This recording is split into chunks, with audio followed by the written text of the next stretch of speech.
Olá, sejam todas bem-vindas e bem-vindos ao podcast da turma. Eu sou Ezequiel Freitas e neste 24º episódio aprofundaremos alguns conceitos da psicopatologia. No episódio 17, já falamos sobre as alterações que acontecem na afetividade, senso-percepção, pensamento, juízo de realidade e linguagem. Agora falaremos sobre os transtornos de ansiedade, depressão, psicose, compulsão, trauma, autismo, oposição, explosivo, conduta, os transtornos da personalidade, borderline, antissocial, narcísico e paranoide, transtorno de atenção com hiperatividade e os transtornos causados por substâncias e aditivos. Sobre neurocognição, falaremos sobre Parkinson e Alzheimer. E pelo visto, o programa será bem longo, então vai ouvindo aos poucos que no final tudo vai dar certo. Você pode nos encontrar em diversas plataformas, como Deezer, Amazon Music, YouTube e o Spotify. Para isso, basta conferir o link no nosso Instagram, que é o @podcastdaturma, tudo juntinho. Por lá, você pode compartilhar suas impressões e ficar por dentro das atualizações e publicações de novos episódios.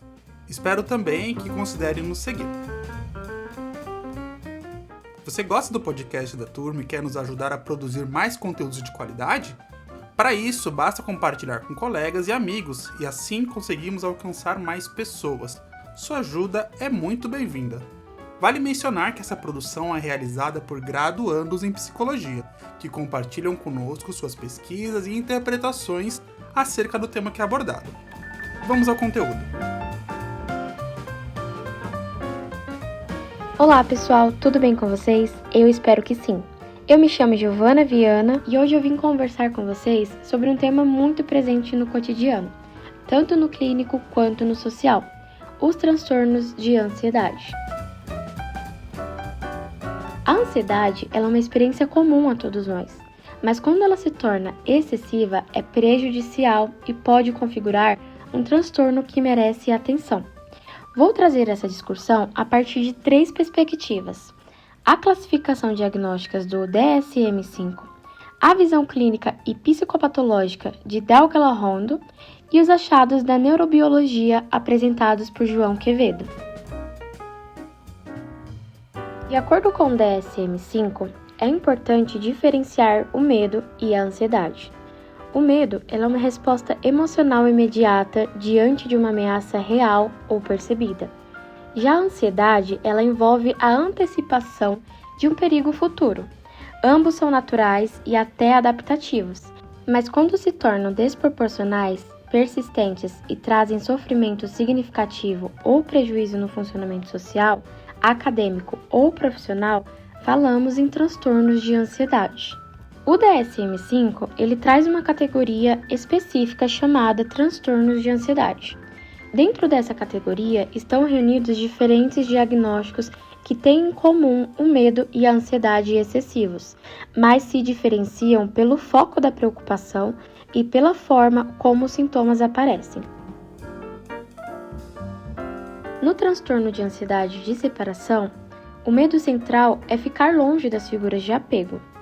No mutismo seletivo, aqui a ansiedade ela aparece na forma de bloqueio de fala em contextos sociais específicos, apesar da capacidade de falar estar preservada. Na fobia específica, a ansiedade ela é direcionada a objetos ou situações bem definidos, como altura, animais ou sangue. No transtorno de ansiedade social, ou fobia social, o medo de situações em que a pessoa pode ser julgada ou rejeitada por outros. No transtorno de pânico, a ansiedade se manifesta em ataques súbitos e inesperados, com sintomas físicos intensos como palpitação, falta de ar e medo de morrer. A agorafobia é o medo de estar em locais ou situações das quais seria difícil escapar ou receber ajuda caso surja um mal-estar.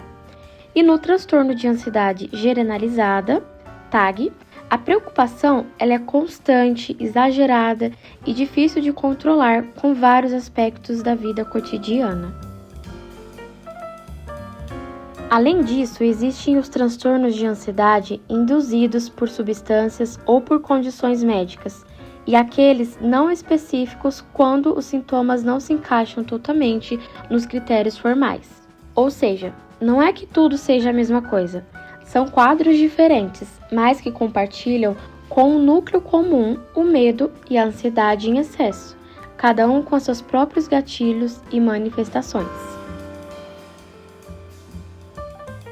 Trazendo um pouco agora da visão psicopatológica e clínica, Dalga Larrondo, ele destaca que a ansiedade é uma vivência subjetiva que se expressa em 3 dimensões. A primeira dimensão ela é corporal, onde os sintomas eles são físicos, como taquicardia, sudorese, tremores, falta de ar e tensão muscular. A segunda é psíquica, preocupação excessiva, apreensão e sensação de catástrofe eminente. A terceira ela é corporal, geralmente marcada pela evitação de situações ansiogênicas. Ele lembra também que a ansiedade ela está presente em diversos quadros psiquiátricos, mas nem sempre significa um transtorno de ansiedade primário. Por isso, é fundamental diferenciar de depressão, transtornos psicóticos, abuso de substâncias e até condições médicas como hipertireoidismo ou arritmias. Outro ponto relevante é que o transtorno de ansiedade ele costuma ter início precoce, muitas vezes na infância ou adolescência, e podem se tornar crônicos se não tratados, impactando intensamente a vida do indivíduo. Bom, agora, olhando pela perspectiva da neurociência, os transtornos de ansiedade, eles não acontecem do nada. Eles estão ligados a alterações em circuitos do cérebro que regulam o medo e as emoções. A amígdala, por exemplo, é a região que dispara a resposta de medo, como se fosse um alarme interno. Já o córtex pré-frontal e o hipocampo, eles funcionam como reguladores.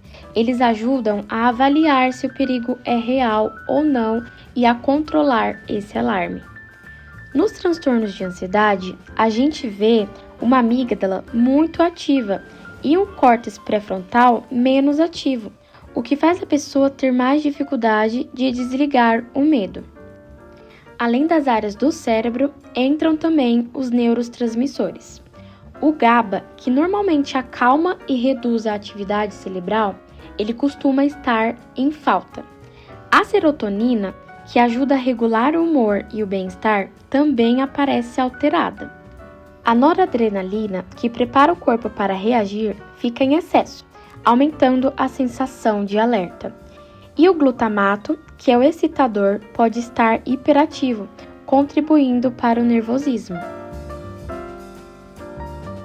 Outro ponto importante é o sistema de estresse, chamado eixo hipotálamo-hipófise adrenal, que libera cortisol. Em muitas pessoas com ansiedade, esse sistema fica ligado o tempo todo, como se o corpo estivesse sempre em estado de alerta.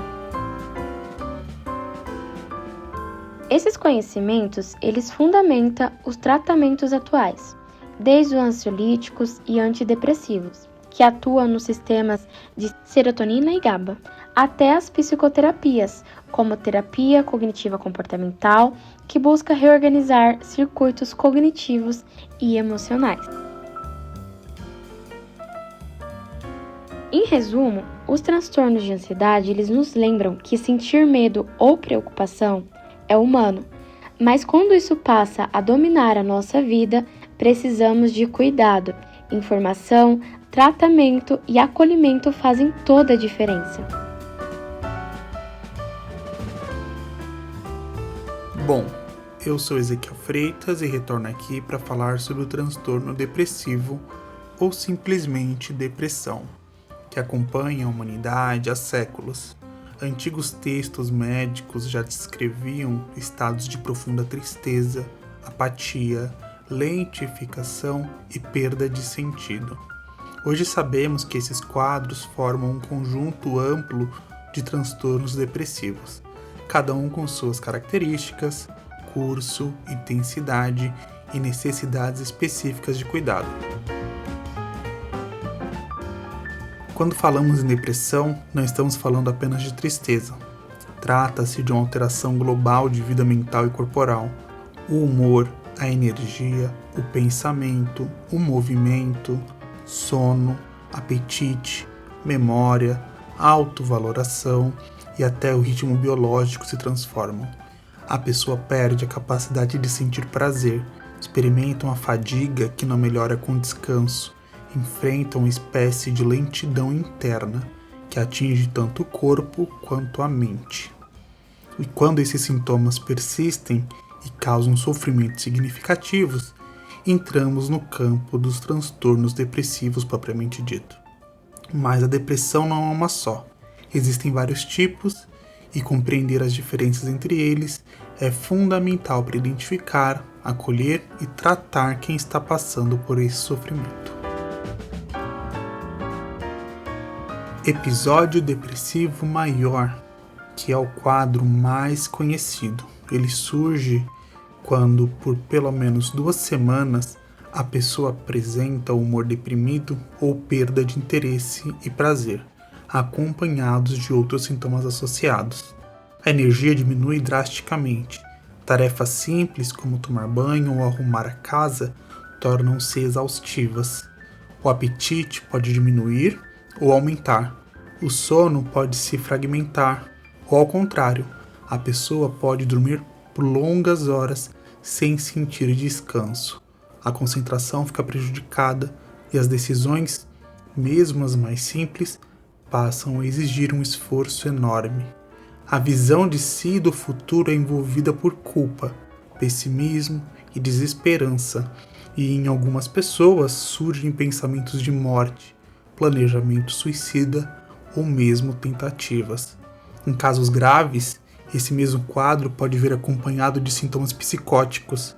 A pessoa pode desenvolver delírios de ruína, de culpa, de doença incurável ou até ideias de que seus órgãos desapareceram. Podem surgir também alucinações auditivas de conteúdo depreciativo. Nesses quadros, o risco aumenta significativamente e é comum que a pessoa apresente lentificação intensa, chegando ao estupor depressivo, um estado em que ela permanece imóvel, em silêncio, quase sem reagir ao ambiente. Existe também a forma crônica da depressão, o transtorno depressivo persistente, conhecido como distimia. Ele não costuma apresentar crises tão intensas quanto o episódio depressivo maior, mas é marcado por um humor deprimido que dura anos. É como se a vida inteira fosse atravessada por um peso constante.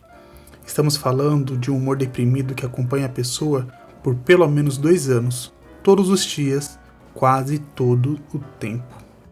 A pessoa não chega a colapsar, mas também nunca se sente bem. Vive com baixa energia, irritabilidade, pouca confiança, pessimismo e uma sensação de que nunca conseguirá realizar seus objetivos. Muitas vezes, quem convive com ela acredita que ela é assim mesmo, o que dificulta a busca por ajuda. É comum começar na adolescência e seguir por muitos anos. Por ser duradoura, a distimia aumenta o risco de quadros mais graves e de comorbidades, inclusive transtorno de personalidade e uso de substâncias.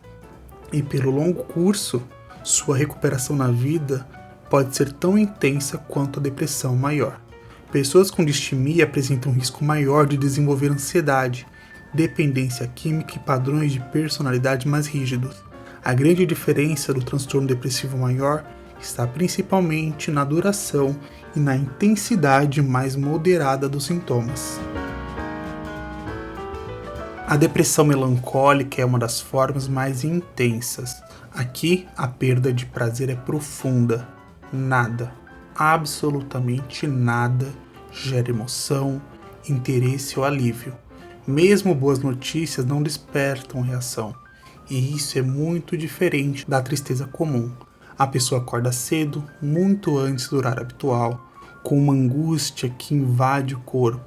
Há uma lentificação marcante, uma tristeza vivida como vital, quase física. O corpo parece pesado e o sofrimento inevitável. Em geral, a forte perda de apetite e queda significativa de peso, culpa intensa, e autorrecriminação são frequentes. Esse subtipo costuma responder bem a abordagens específicas, incluindo o uso criterioso de antidepressivos e, em alguns casos, terapias biológicas mais intensivas. Por outro lado, existe a depressão atípica, um quadro que, apesar do nome, não é raro. Aqui o humor pode reagir a acontecimentos positivos. Se algo bom acontece, a pessoa melhora momentaneamente. Mas fora isso, há um padrão claro de aumento de apetite, especialmente por carboidratos, ganho de peso, sensação de corpo pesado, hipersonia, que é dormir demais, mas sem descansar, sensibilidade extrema à rejeição. Esse padrão costuma aparecer mais cedo na fase e está frequentemente associado a outros transtornos, como a ansiedade.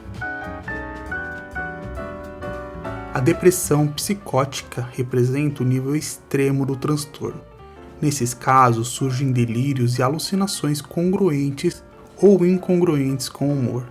Os delírios de culpa e ruína são os mais comuns. A pessoa acredita que arruinou sua vida e sua família, que cometeu um pecado imperdoável, que está falida ou que merece punição. Em outros casos, acredita que seus órgãos estão apodrecendo ou desaparecendo. O risco de suicídio é muito alto, e esse quadro exige intervenção imediata, geralmente com antidepressivos combinados a antipsicóticos, e em alguns casos mais graves, intervenções hospitalares. Depressão com catatonia. Em certos episódios depressivos graves, a pessoa pode entrar em um estado catatônico. Ela deixa de falar ou responder, com grande latência, permanece imóvel ou rígida, pode recusar alimentação e apresenta um grau tão profundo de lentificação que o corpo e a mente parecem paralisados. É um quadro médico grave, com risco de complicações clínicas importantes e precisa de tratamento urgente. Transtorno disruptivo de desregulação do humor. Entre os transtornos depressivos que surgem na infância, o transtorno disruptivo de desregulação do humor é um dos mais relevantes. Esse transtorno se caracteriza por explosões de raivas intensas e recorrentes. Não é irritação comum de criança, são episódios graves, desproporcionais e que acontecem várias vezes por semana. Ele aparece em crianças e adolescentes com irritabilidade severa e persistente, que não se limita a episódios pontuais. Além disso, a criança apresenta explosões de raiva desproporcionais que acontecem pelo menos 3 vezes por semana. Essas explosões não são simples birras ou reações esperadas para a idade. Elas são intensas, frequentes, duram anos e aparecem em mais de um ambiente. Em casa, na escola, com familiares. Entre uma crise e outra, o humor não volta ao normal. A criança permanece constantemente irritada ou zangada. O transtorno só pode ser diagnosticado entre os 6 e 10 anos de idade, e os sintomas precisam ser persistentes por pelo menos 1 ano. A grande diferença desse transtorno para outros é justamente essa irritabilidade crônica acompanhada por excessos explosivos.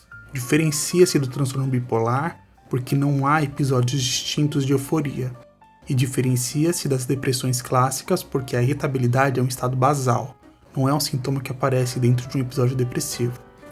Também se distingue do transtorno de oposição desafiante, porque aqui existe de fato uma alteração do humor e não apenas um comportamento opositor.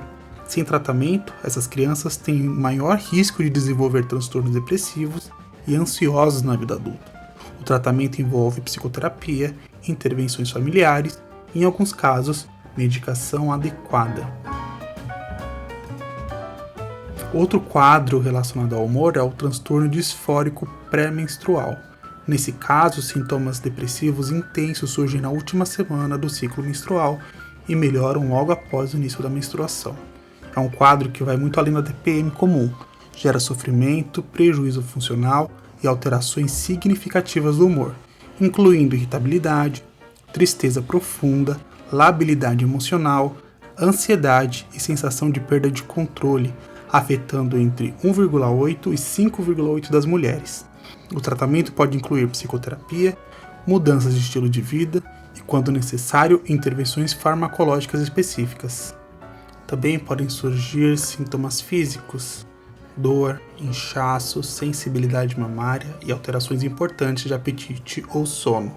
O grande marcador é o impacto funcional, prejuízo no trabalho, estudo e convívio social. Outro quadro importante ocorre quando a depressão surge como efeito de substâncias ou medicamentos. Isso pode acontecer com álcool, drogas, esteroides, certos ansiolíticos e até medicações de uso comum. O critério essencial é a relação temporal. Os sintomas começam logo após o consumo ou a retirada da substância. Quando a substância é retirada e o quadro melhora, a hipótese se confirma. Mas se os sintomas permanecerem, é preciso avaliar se já havia predisposição para um transtorno depressivo primário. Os quadros depressivos envolvem múltiplas causas. Há alterações em neurotransmissores como serotonina, noradrenalina e dopamina. Há influência genética e há o impacto direto do estresse crônico sobre o cérebro, especialmente por meio do eixo hormonal que libera cortisol. O estresse contínuo altera a neuroplasticidade, afeta o hipocampo, muda a atividade do córtex pré-frontal e contribui para padrões de pensamentos mais negativos. Existem também alterações no sistema glutamatérgico, que afetam memória e cognição. E estudos recentes mostram que a microbiota intestinal também desempenha papel importante na regulação do humor, já que seus metabólitos influenciam a produção de neurotransmissores no cérebro. O tratamento da depressão depende do subtipo, da gravidade e das características da pessoa. De forma geral, combinam-se em psicoterapia, medicação, suporte social, mudanças no estilo de vida e intervenções específicas para quadros graves ou resistentes. Os antidepressivos mais usados incluem sertalina, fluoxetina, escitalopram, paroxetina e fluvoxamina. Cada um tem um perfil específico, mas todos atuam modulando sistemas de serotonina e noradrenalina. O escitalopram, por exemplo, possui meia-vida longa, entre 27 e 32 horas, permitindo maior estabilidade ao longo do dia. Nos casos psicóticos, combinam-se antidepressivo com antipsicóticos. Nos quadros catatônicos ou gravíssimos, podem ser necessárias a internação. Em crianças e adolescentes, o cuidado envolve tanto intervenções terapêuticas quanto ajuste no ambiente familiar e escolar. Os transtornos depressivos não são apenas um conjunto de sintomas. Eles representam uma transformação profunda da forma como a pessoa sente, pensa, vive e se relaciona consigo mesma e com o mundo. Compreender suas manifestações, seus subtipos e seus tratamentos é fundamental não apenas para identificar o sofrimento, mas para oferecer cuidado genuíno, ético e eficaz. Seguimos com os demais colegas. Olá, meu nome é Lidiane Durante e hoje vamos falar sobre um tema muito importante dentro da saúde mental, o transtorno maníaco-depressivo, que atualmente é conhecido como transtorno bipolar. Esse transtorno é uma condição crônica, marcada por mudanças intensas de humor, energia e comportamento. E hoje você vai entender de forma clara o que ele é, como se manifesta, suas causas, diagnósticos e tratamentos, e exemplos do dia a dia que ajudam a compreender melhor como ele funciona. O que é o transtorno maníaco-depressivo? O nome transtorno maníaco-depressivo foi muito usado lá no passado. Hoje, o termo oficial é transtorno bipolar, de acordo com o DSM-5, o principal manual de diagnósticos da psiquiatria. Afinal, o que isso significa? Esse transtorno envolve oscilações intensas de humor, que vão desde episódio de mania ou hipomania, em que a pessoa fica muito ativa, acelerada, eufórica, ou até mesmo episódios de depressão, caracterizados por tristeza profunda, falta de energia e perda de interesse pela vida. Não se trata de drama, mau humor, frescura ou instabilidade emocional comum. É uma condição médica e muito séria que altera o funcionamento do cérebro.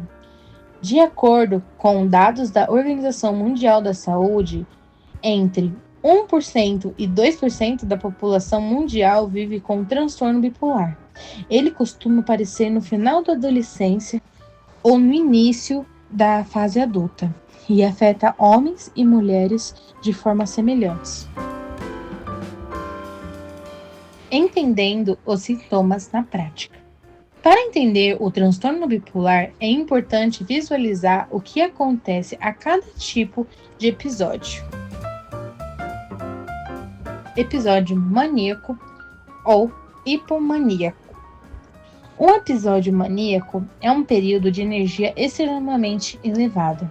A pessoa pode se sentir poderosa, criativa ou invencível, ou até mesmo muito irritada. Alguns exemplos reais para facilitar.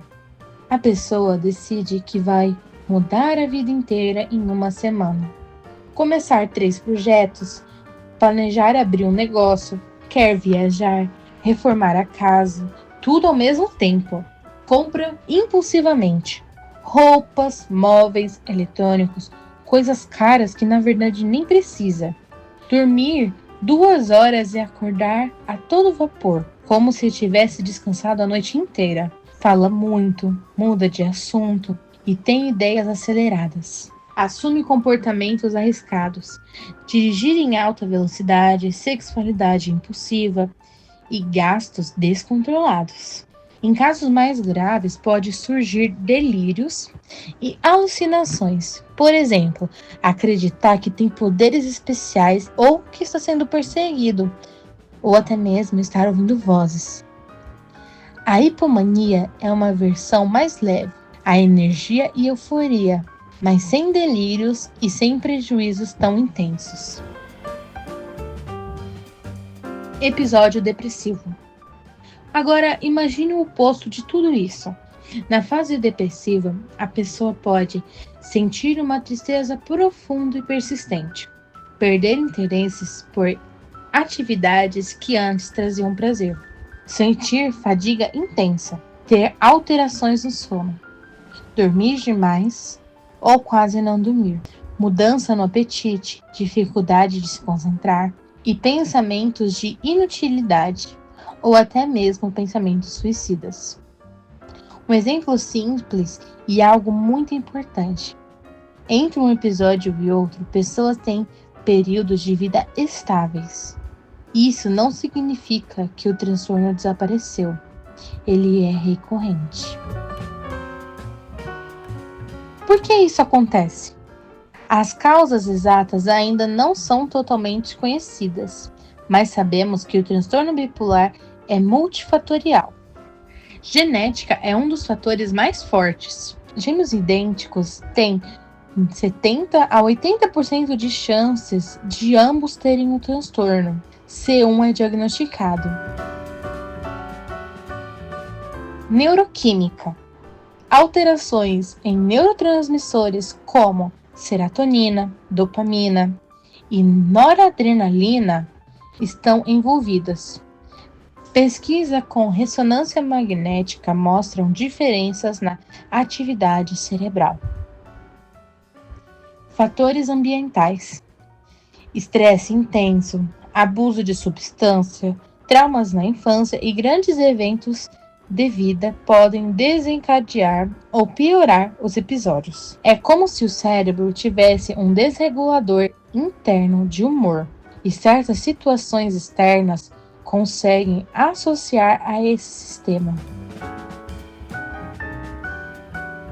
Diagnóstico. O diagnóstico é clínico, feito por psiquiatras ou psicólogos. Ele envolve entrevista, histórico emocional, duração dos episódios e análise dos critérios do DSM-5. Não existe exame de sangue que confirme o transtorno, mas exames podem descartar outras causas, como problema na tireoide.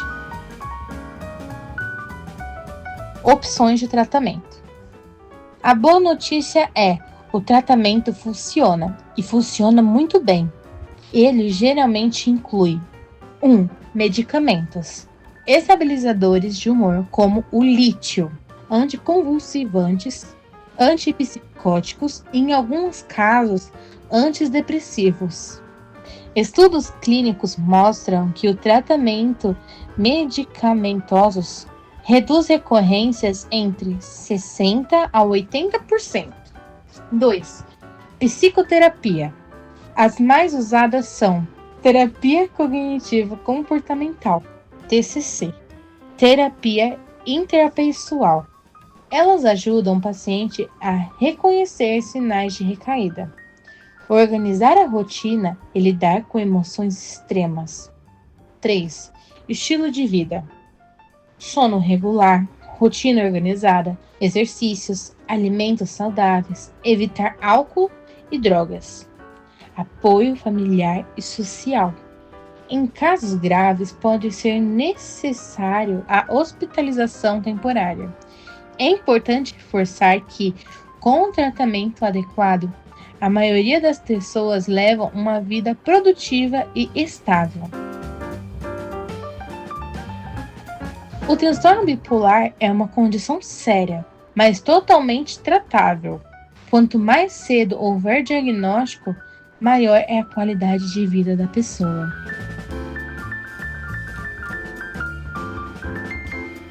Muito bom dia, tarde ou noite, querido ouvinte.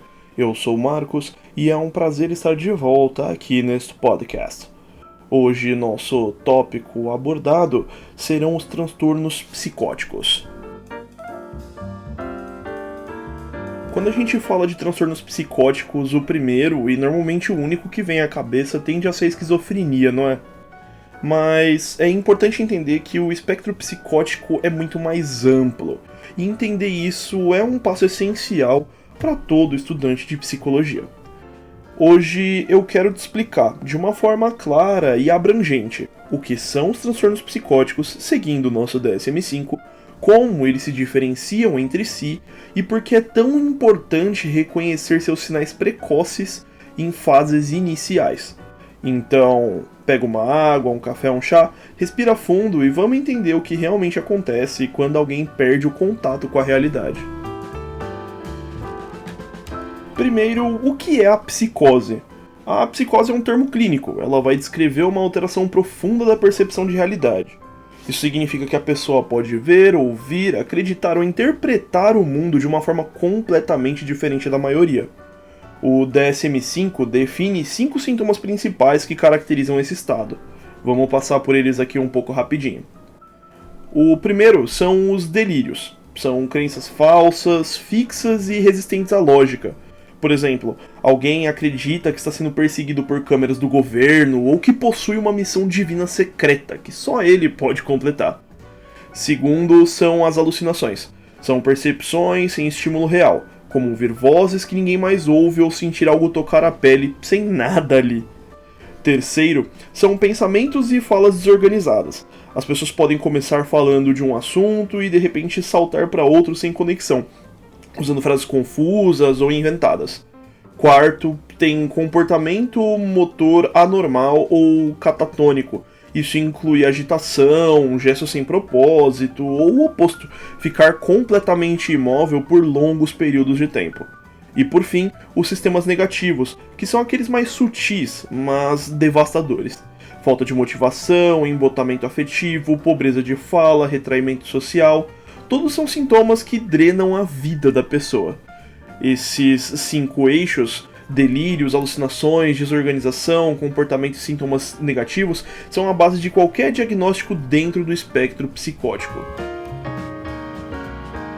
É importante entender que o DSM-5 organiza os transtornos psicóticos como um espectro.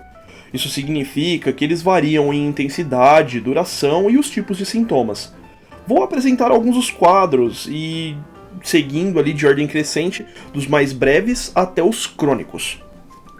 Transtorno psicótico breve. É o ponto mais baixo e leve do espectro.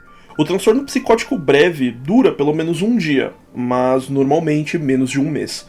Ele costuma ser desencadeado por um estresse intenso, como a perda de um ente querido ou um trauma súbito. A pessoa pode apresentar delírios, alucinações e desorganização de pensamento, mas o padrão é que normalmente depois do episódio venha a se recuperar, na maioria das vezes, completamente.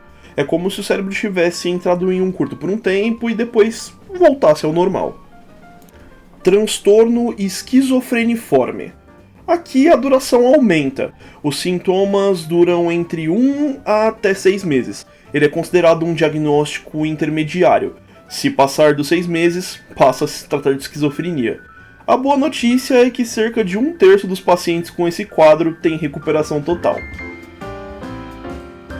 Esquizofrenia. Agora sim, falando de um quadro mais conhecido, a esquizofrenia exige pelo menos 6 meses de sintomas, sendo que pelo menos 1 mês deve ser de sintomas ativos, ou seja, de delírios, alucinações e falas desorganizadas. Além disso, o DSM-5 pede que haja prejuízo funcional, queda de desempenho no trabalho, nos estudos ou no autocuidado. A esquizofrenia é um transtorno crônico, mas altamente tratável com acompanhamento e adesão medicamentosa. É importante lembrar que os sintomas negativos, como isolamento e embotamento afetivo, são os que mais afetam a qualidade de vida, e muitas vezes são os primeiros a aparecer. Transtorno esquizoafetivo.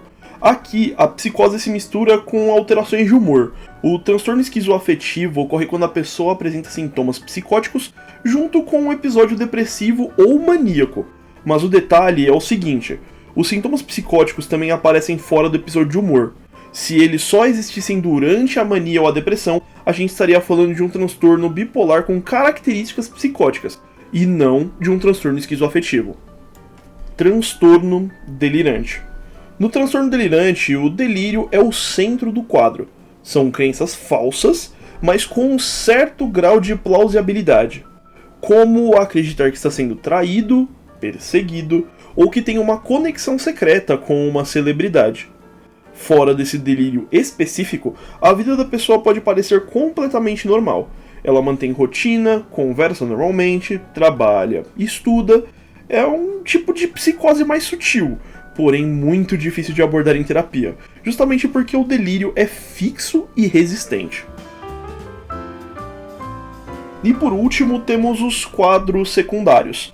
Aqui a psicose ela surge como uma consequência direta, seja de drogas, medicamentos ou doenças médicas. Anfetaminas, cocaína, álcool, até corticoides em doses altas podem desencadear sintomas psicóticos. O mesmo vale para a epilepsia do lobo temporal ou tumores cerebrais. Nesse caso, o foco é sempre tratar a causa primária, reduzindo a questão da substância ou a removendo completamente, ou buscando a cura da condição médica que criou ali esse transtorno psicótico. Seguindo na linha de raciocínio da psicose induzida, é importante citar que existe um grande desafio clínico ligado a esse espectro: o diferenciar de uma psicose primária, como a esquizofrenia, de uma psicose secundária, ou mesmo de um transtorno de humor com sintomas psicóticos. O tempo de duração, contexto e a progressão são as chaves. Por exemplo, se o quadro surge logo após o uso de uma substância, é bem provável que seja uma psicose induzida. Se os sintomas aparecem só durante episódios depressivos ou maníacos, o foco vai para o espectro de humor. O diagnóstico exige uma observação longitudinal e muitas vezes acompanhamento por meses. Para completar, é importante falar um pouquinho sobre como funciona o tratamento e manejo dos transtornos. O tratamento dos transtornos psicóticos é sempre multidisciplinar. O uso de antipsicóticos é fundamental para estabilizar os sintomas, mas o trabalho psicoterapêutico é indispensável para a reintegração social e adesão. Na psicologia, o nosso foco é ajudar a pessoa a desenvolver insight, lidar com o estigma, reconstruir rotina, treinar habilidades sociais e melhorar a questão do autocuidado. Intervenções precoces são o que realmente mudam o prognóstico. Quando o tratamento começa cedo, especialmente nos primeiros surtos, a chance de recuperação funcional aumenta muito. E nunca dá para esquecer, Por trás dos sintomas, existe alguém tentando sobreviver ao próprio cérebro. É nosso papel trazer essa pessoa de volta ao chão. Então, pra gente resumir e fazer um fechamento legal. Os transtornos psicóticos formam um espectro, do breve ao crônico, definidos por tempo, intensidade e tipo de sintoma. Mais importante que decorar critérios é entender o impacto humano da psicose, porque o que se perde não é só a realidade externa, mas o senso de si, a confiança, os vínculos, e é aí que entra a psicologia, ajudando a reconstruir esse elo entre o que é real e o que é vivido. Com tudo isso em mente, meu querido, me responde uma pergunta importante. Você tá com os cara? Lesão, o que foi? Eu tive um pesadelo! Claro, deita aqui com o papai e conta o teu sonho. Eu sonhei que os caras estavam no telhado.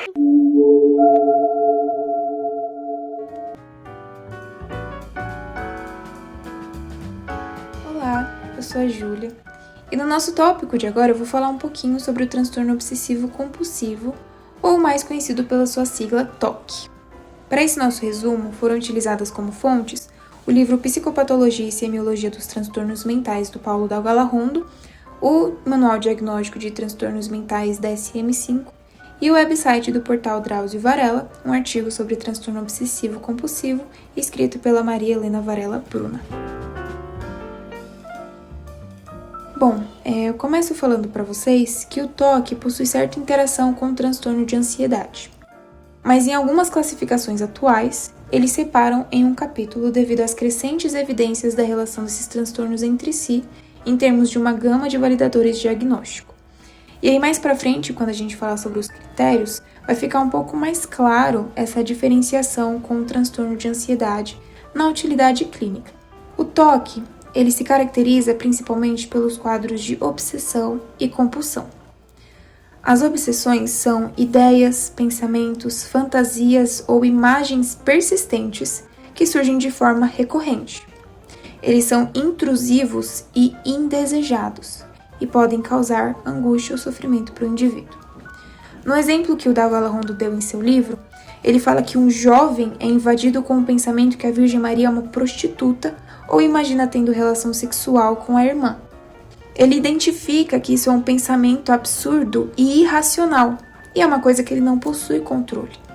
Então, esses indivíduos que se sentem invadidos por esses pensamentos lutam contra ou tentam neutralizá-los com outros pensamentos, rituais e atos repetitivos, mas que na maioria das vezes são fracassados.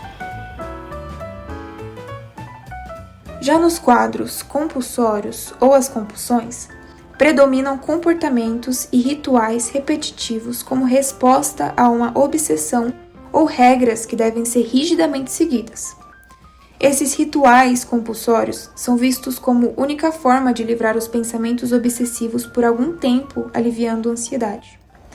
Como não é algo que consegue se firmar por um longo período de tempo, o indivíduo precisa repetir esses atos, esses rituais, para se sentir mais aliviado da sua angústia, da sua ansiedade e, pelo menos, tentar tirar esses pensamentos intrusivos que o invadem, né?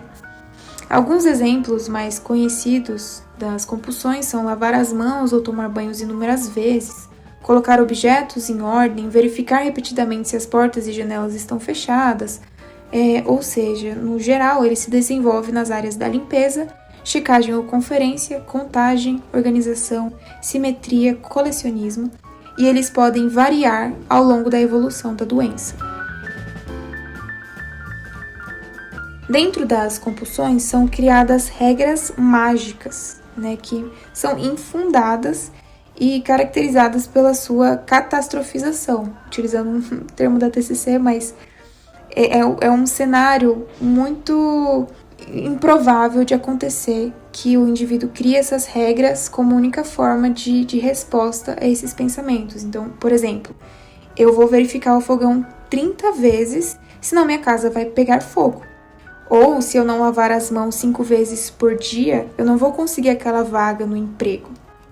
Então, esses atos repetitivos, esses comportamentos, vêm a partir desses pensamentos muito exacerbados.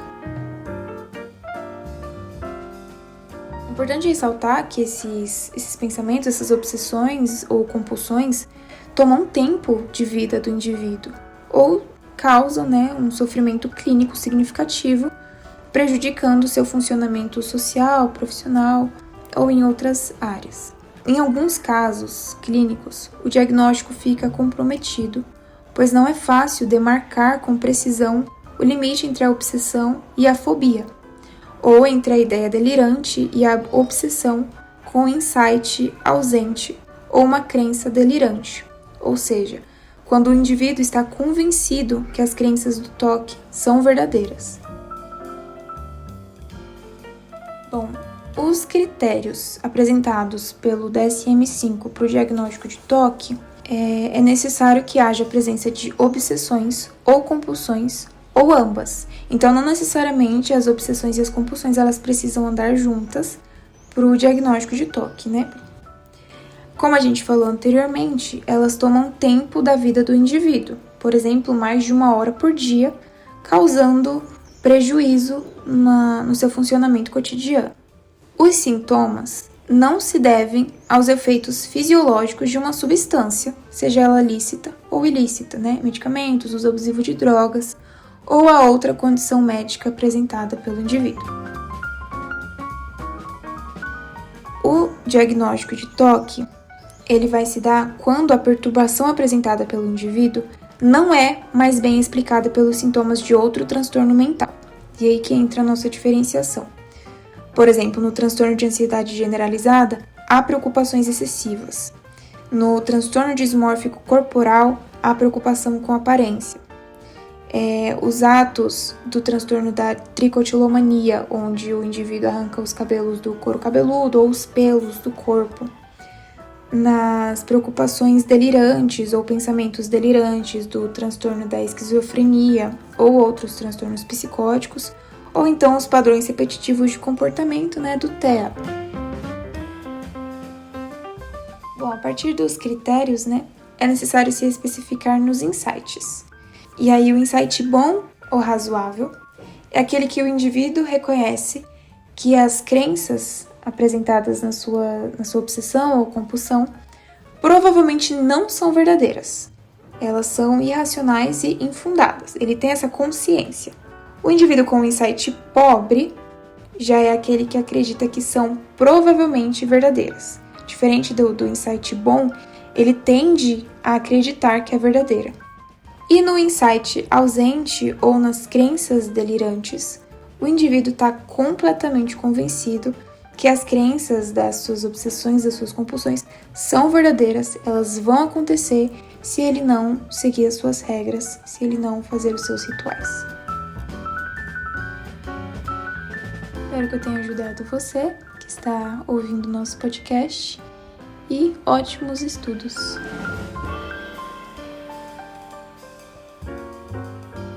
Olá, me chamo Estela e para contribuir ao podcast de hoje, vou dialogar com vocês sobre um tema essencial dentro da psicopatologia, o transtorno de estresse pós-traumático, também conhecido como TEPT. Para iniciarmos, é de suma importância entendermos que o TEPT não se trata apenas em ficar assustado após um evento difícil. Estamos tratando de uma condição marcada por alterações profundas no modo como o indivíduo percebe o mundo, processa suas memórias e reage conforme suas emoções. O trauma funciona como um ponto de ruptura, algo que divide a vida em antes e depois. E é justamente nesse depois que o TEPT pode se desenvolver. Nesses momentos, acabamos por nos perguntar: o que seria o estresse pós-traumático? Segundo o DSM-5, o TEPT surge após uma exposição direta ou indireta a eventos que envolvem morte real, ou ameaça de morte, violência sexual ou lesão grave. Essa exposição pode aparecer de 4 formas: vivenciando diretamente o evento, testemunhar esse evento acontecendo com outra pessoa, descobrir que isso ocorreu com um familiar ou amigo próximo, ou ainda ser exposto repetidamente a detalhes aversivos relacionados ao trauma, como acontece com socorristas, policiais ou profissionais de emergência. Um ponto necessário a ser esclarecido. Essa exposição não inclui, por exemplo, assistir a notícias pela TV, a menos que isso esteja ligado ao trabalho do indivíduo. Depois dessa exposição, os sintomas se manifestam em diferentes dimensões. Vou explicar cada uma delas, trazendo exemplos para ficar mais claro e entendermos melhor. A intrusão. São lembranças intrusivas, involuntárias e extremamente angustiantes. A pessoa pode ter flashbacks, que são aqueles momentos em que ela sente como se estivesse revivendo o trauma ocorrido. Também são comuns pesadelos recorrentes. Por exemplo, uma pessoa que sofreu um assalto pode, meses depois, entrar em um ambiente com pouca iluminação e sentir o corpo reagindo automaticamente. Coração acelerado, suor frio, sensação de que algo ruim vai acontecer. Mesmo sabendo que está segura, emocionalmente ela volta para o momento do trauma. Evitação. A evitação é uma tentativa de se proteger de qualquer coisa que lembre o trauma. Ela pode evitar lugares, pessoas, conversas, cheiros, sons, até ruas específicas. Às vezes, evitando até pensar no que ocorreu, porque entrar em contato com essas memórias ativa um sofrimento intenso. É o caso, por exemplo, de alguém que sobreviveu ao incêndio e desenvolve medo até de acender o fogão. Alterações negativas de pensamentos e emoções. Aqui surgem sentimentos como culpa, vergonha, medo constante, irritabilidade e até um empobrecimento do afeto positivo. A pessoa deixa de sentir prazer, esperança ou conexão com outras pessoas. É comum também o indivíduo passar a se culpar pelo trauma, mesmo quando não teve responsabilidade alguma. Hiperativação ou hipervigilância. É quando o corpo permanece em estado de alerta total. A pessoa se assusta com qualquer estímulo, tem dificuldade para dormir, irritabilidade, problemas de concentração e uma sensação constante de perigo iminente, ocorrendo porque, neurologicamente, o cérebro permanece preso ao modo de sobrevivência. Com isso se vem a pergunta: afinal, por que tudo isso acontece? As pesquisas mostram que no TEPT há mudanças importantes em 3 principais estruturas cerebrais. A amígdala, que permanece hiperativada, responsável pela detecção de ameaças e respostas de medo. Hipocampo, participa da formação da memória e pode ficar reduzido ou disfuncional, o que dificulta separar o passado do presente. Córtex pré-frontal é responsável pelo controle emocional e tomada de decisão. Quando está hipoativado, a pessoa tem dificuldade de regular as próprias emoções.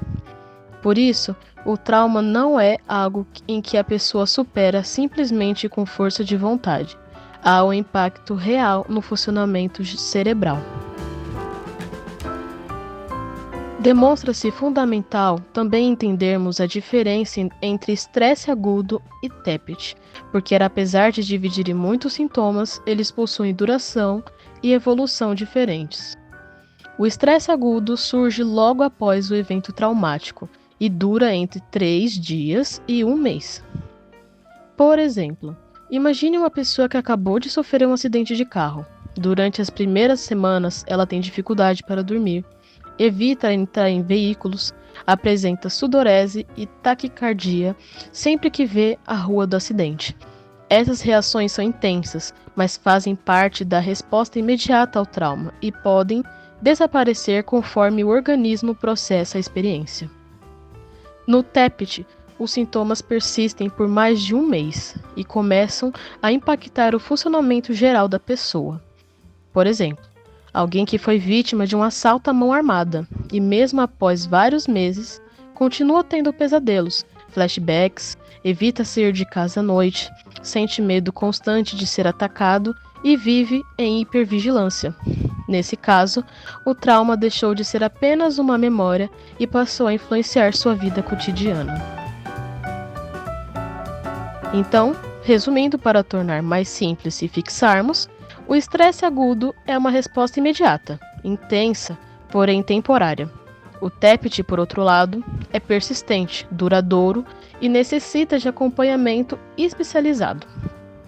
Em crianças pequenas, os sintomas podem aparecer de formas diferentes. Elas podem expressar o trauma por meio de brincadeiras repetitivas ou até mesmo desenhos. Um exemplo claro: uma criança que viveu um incêndio pode desenhar labaredas repetidas vezes ou brincar sempre com o tema fogo, mesmo sem conseguir explicar verbalmente. Felizmente, o TEPT tem tratamento, e esse é um ponto que precisa ser sempre ressaltado. O manejo costuma ser multidisciplinar, envolvendo psicoterapia, especialmente terapia cognitiva comportamental focada em trauma, e EMDR, que trabalha processamento de memórias traumáticas.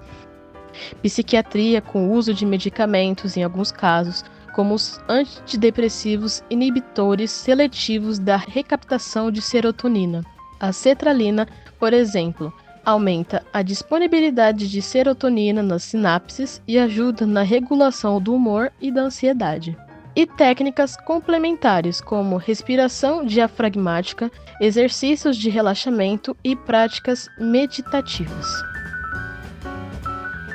Para finalizar, é essencial lembrarmos que o trauma não é apenas o que aconteceu, mas o que permaneceu e o que o corpo guarda e continua vivendo, não representando fraqueza, e sim uma resposta humana a situações extremas que ultrapassam nossa capacidade imediata de lidar. Quando olhamos para o TEPT com sensibilidade e conhecimento, abrirmos espaço para que o indivíduo seja compreendido, acolhido e tratado. Com isso, finalizo, e essa foi a minha contribuição no episódio de hoje. Obrigado por estarem aqui conosco e por escutarem. Espero que esse conteúdo tenha ajudado a trazer mais clareza sobre a complexidade e importância de falarmos sobre o trauma.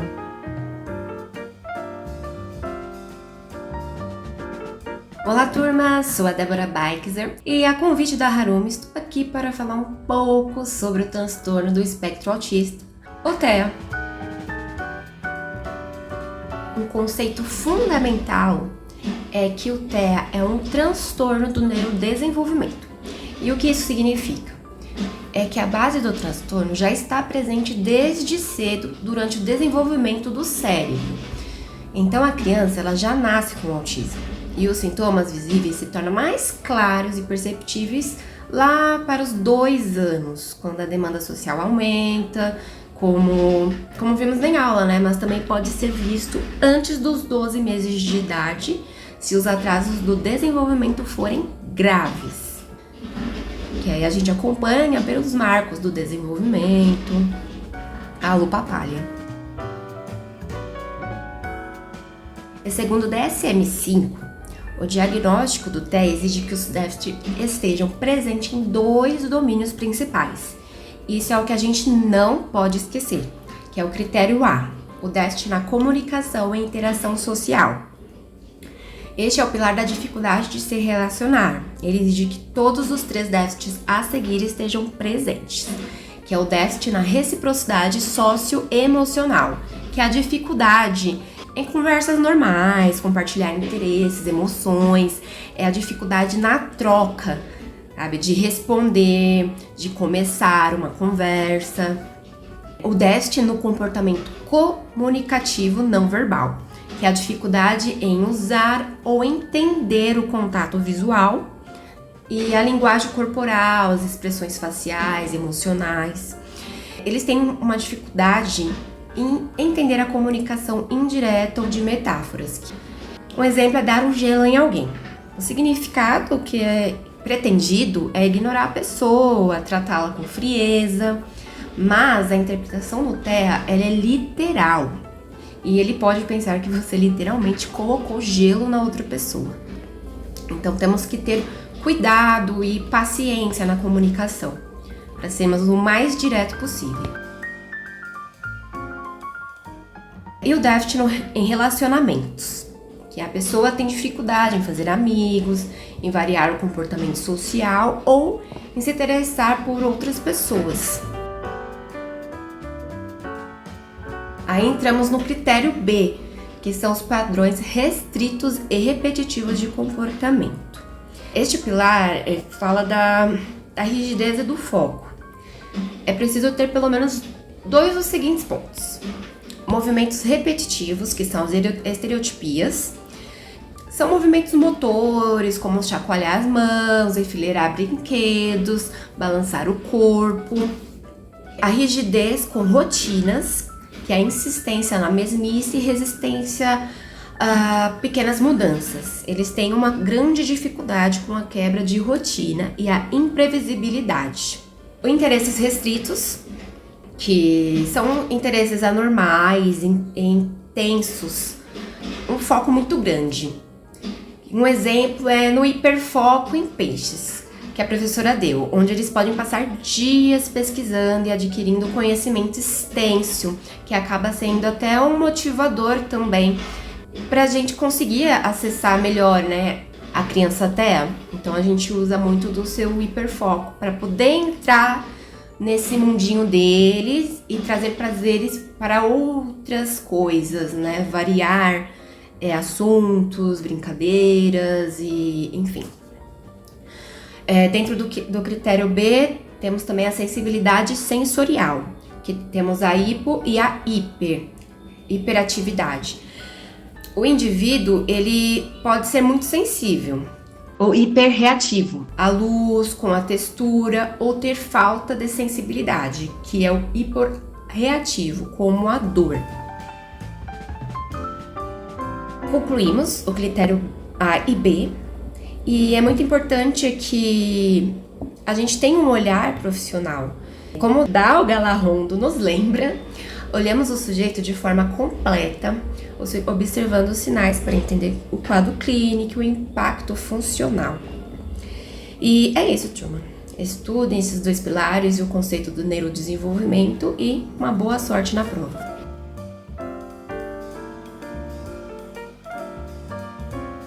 Olá a todos, bem-vindos a mais um tema do podcast da turma. Eu sou Harumi e hoje vamos abordar um tema de grande busca e muito discutido atualmente, o transtorno do déficit de atenção e hiperatividade, o TDAH. Preparamos um resumo que aborda desde a definição clínica até as bases neurobiológicas e as abordagens de tratamento. Lembrando que este conteúdo foi fundamentado nos conceitos abordados por Dal Galarrondo, Daniel Fuentes, Gabart, Kalat, Whitborn e o DSM-5 revisado. Vamos começar pela base, a definição dada pelo DSM-5. O TDAH é classificado como um transtorno do neurodesenvolvimento, caracterizado por um padrão persistente de desatenção e/ou hiperatividade e impulsividade, que de fato interfere no funcionamento ou desenvolvimento do indivíduo. É importante notar que o transtorno se inicia na infância, mas pode persistir na sua vida adulta, causando prejuízos clínicos significativos em ambientes sociais, acadêmico e profissional. Segundo Dal Galarrondo, as características principais são 3. Primeira, dificuldades persistentes de atenção. 2.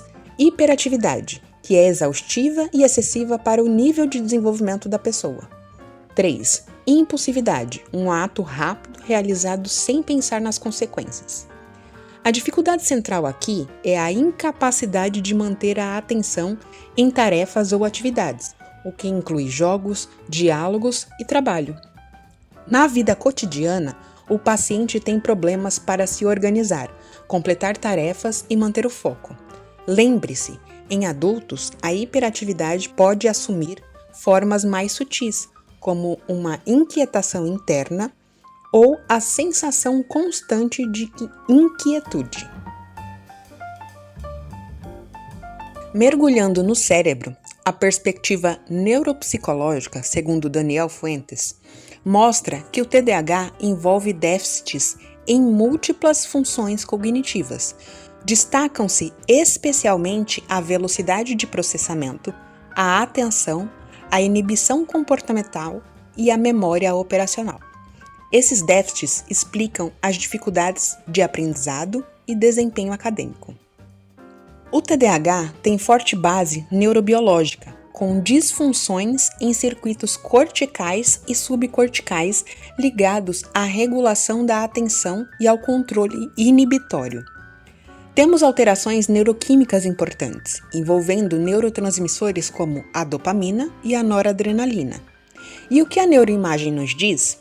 Evidências mostram diferenças funcionais e estruturais em áreas como o córtex pré-frontal, que é essencial para o planejamento e o autocontrole. Pesquisas indicam a redução do volume cerebral em áreas pré-frontais, no corpo caloso e em regiões do córtex cerebral associadas à atenção, como o córtex pré-frontal dorsolateral. E é por isso que o sistema dopaminérgico e noradrenérgico é tão envolvido. A função inadequada desses sistemas é associada à dificuldade de regular o comportamento. Vamos falar como isso aparece na comunicação? Em termos de linguagem e discurso, o paciente com TDAH, segundo Dalgala Rondo, pode ter dificuldades em manter a atenção durante diálogos prolongados, distração facilmente provocada por estímulos irrelevantes, desorganização na sequência do discurso, dificuldade em recuperar palavras ou manter temas conversacionais com consistência. Essas dificuldades são parte da dispersão atencional típica. E a genética? A influência genética é forte, com heritabilidade ou herdabilidade estimada em 70% e 80%. Genes relacionados à transmissão dopaminérgica, como o DRD4, são foco de investigação.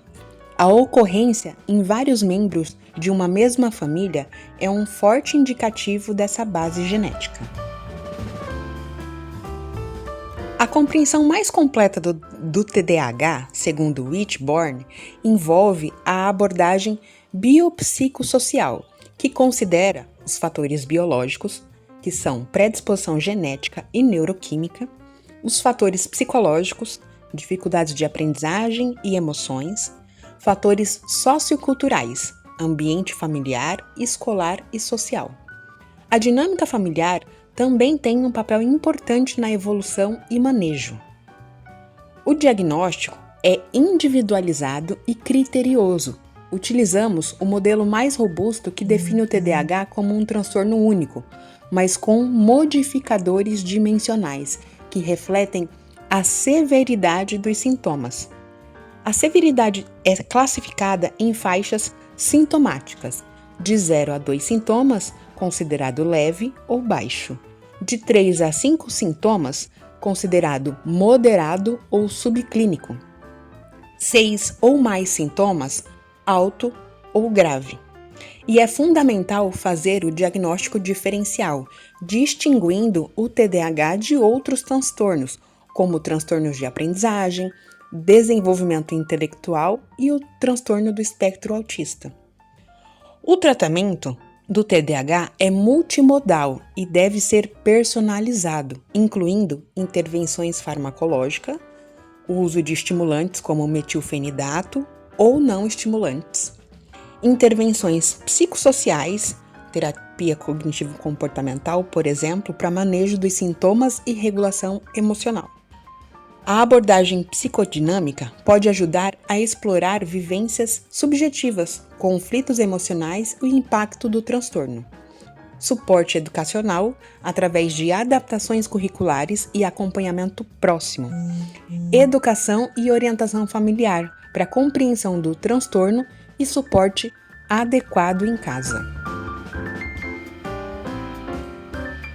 O TDAH é, portanto, um quadro complexo que exige uma abordagem completa e multidisciplinar. Eu espero que este conteúdo tenha sido útil para aprofundar o seu conhecimento sobre o tema. Agora, nosso colega Vinícius de César abordará os transtornos de personalidade. Vamos ouvi-lo. É impossível falarmos de psicopatologia sem lembrarmos dos transtornos de personalidade. Transtornos de personalidades esses que são separados em 10 tipos, ou seja, temos 10 transtornos de personalidades diferentes segundo o DSM-5. E segundo o próprio DSM, ele categoriza esses transtornos em 3 grupos ou 3 clusters diferentes. Cluster A, Cluster B e Cluster C. Mesmo assim, antes da gente falar dos transtornos, antes da gente adentrar nesse tópico que dura um pouco mais, é importante ressaltar algumas coisas que a gente deve observar na pessoa, no paciente, antes da gente apontar um transtorno como diagnóstico. Por exemplo, o histórico dessa pessoa. Esse transtorno ele tem que ser proveniente da própria pessoa. O histórico. O que seria esse histórico? O histórico ele está relacionado a de onde esse transtorno veio. Ele não pode surgir, por exemplo, de uma situação, um problema que a pessoa teve no local de trabalho ou numa conversa com amigos, enfim, seria algo de longa duração. Vamos falar também da questão cultural. Existem certos comportamentos que em uma cultura é considerado normativo e em outra seria considerado algo absurdo. A questão cultural. Se uma pessoa vem, por exemplo, do Japão e passa algum tempo em São Paulo e ela demonstra certos comportamentos, a gente pode achar esse comportamento um pouco estranho ou até mesmo fora do padrão esperado para a nossa cultura.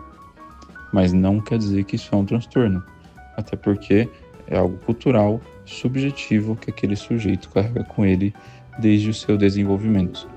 Diferente do transtorno de personalidade, que é algo que fica no ponto fora da curva em relação à própria cultura. A pessoa cresceu e foi criada na cultura local, e mesmo assim aquele comportamento, aquele tipo de pensamento dela se destoa de todo o restante. E esses tipos de comportamentos, eles têm que ser difuso e inflexível. Acredito que difuso e inflexível seriam os 2 pilares principais para todos os transtornos de personalidade. O que seria difuso e inflexível? Aquele comportamento ele tem que ser predominante em todas as atitudes daquela pessoa. Não pode acontecer só no trabalho, só na faculdade ou só em casa. É algo que persiste em mais de um ambiente, é algo que a pessoa faz constantemente. Geralmente, esses transtornos, eles se manifestam na adolescência ou no início da vida adulta. Isso quer dizer que esses transtornos não podem aparecer na vida dessa pessoa posteriormente? Não, eles podem aparecer sim. Porém, a maioria dos casos vão aparecer tanto na adolescência quanto no início da vida adulta, que é justamente naquele ponto em que a pessoa está criando a cultura internalizada nela. Ela está criando a própria subjetividade. Ela explora o mundo e, com isso, também explora a própria personalidade. É nesse momento que, geralmente, os transtornos de personalidades, eles criam asas e se mostram. Alguns critérios globais. Por que globais? Porque os transtornos eles também terão critérios únicos. Porém, o DSM-5 ele vai colocar critérios globais para que a gente consiga identificar um transtorno de personalidade. Boa parte é o que eu já venho falando até agora. Dentre esses critérios, a gente pode categorizar 6, de A até F, sendo eles A, cognitivo, afetivo e controle de impulsos. Cognitivo se relacionando em como a pessoa pensa e como a pessoa age diante daquele ambiente. Ou seja, esses 3 critérios, cognitivo, afetividade e controle de impulsos, eles têm que se destoar do restante da cultura. Ou seja, eles têm que estar fora do normativo. B, como dito antes, difuso, inflexível e duradouro. Ele não muda durante muito tempo, ele não muda em ambientes diferentes, aquele comportamento persiste. C, tem que trazer prejuízo e sofrimento para a pessoa. Se não traz prejuízo e sofrimento para a pessoa, não podemos considerar um transtorno de personalidade, até porque é a personalidade da pessoa só se mostrando. D, longa duração. Não é algo que dura alguns meses, é algo que persiste durante muito tempo. E e F, que se complementam. O padrão não pode explorar outros transtornos. São características únicas de cada transtorno presente nos transtornos de personalidade e também não podem ser provenientes de medicações ou substâncias. Adentrando agora nos clusters, aqueles grupos que a gente falou no início, A, B e C. Vamos falar primeiro do cluster A. O grupo A ele é composto por 3 transtornos de personalidades diferentes. Transtorno de personalidade paranoide, transtorno de personalidade esquizoide e o transtorno de personalidade esquizotípico. O DSM-5 nomeia como característica em comum deles interpretar a ação dos outros como maléfico. E na maioria deles a gente encontra delírios como uma característica presente e constante. O cluster B ele é composto por 4 transtornos. Transtorno de personalidade antissocial, transtorno de personalidade borderline, transtorno de personalidade histriônica e transtorno de personalidade narcisista. Todos eles têm como característica principal a intensidade e a emoção. Geralmente são categorizados como dramáticos e emotivos. Lembrando, a gente teve como critério global agora há pouco prejuízo e sofrimento, ou seja, essa intensidade emocional, essa característica dramática é algo que vai trazer sofrimento. Não só algo da personalidade, mas necessariamente tem que trazer sofrimento.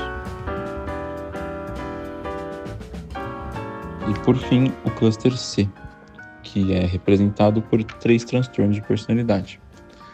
O transtorno de personalidade evitativo, transtorno de personalidade dependente e transtorno de personalidade obsessivo-compulsivo.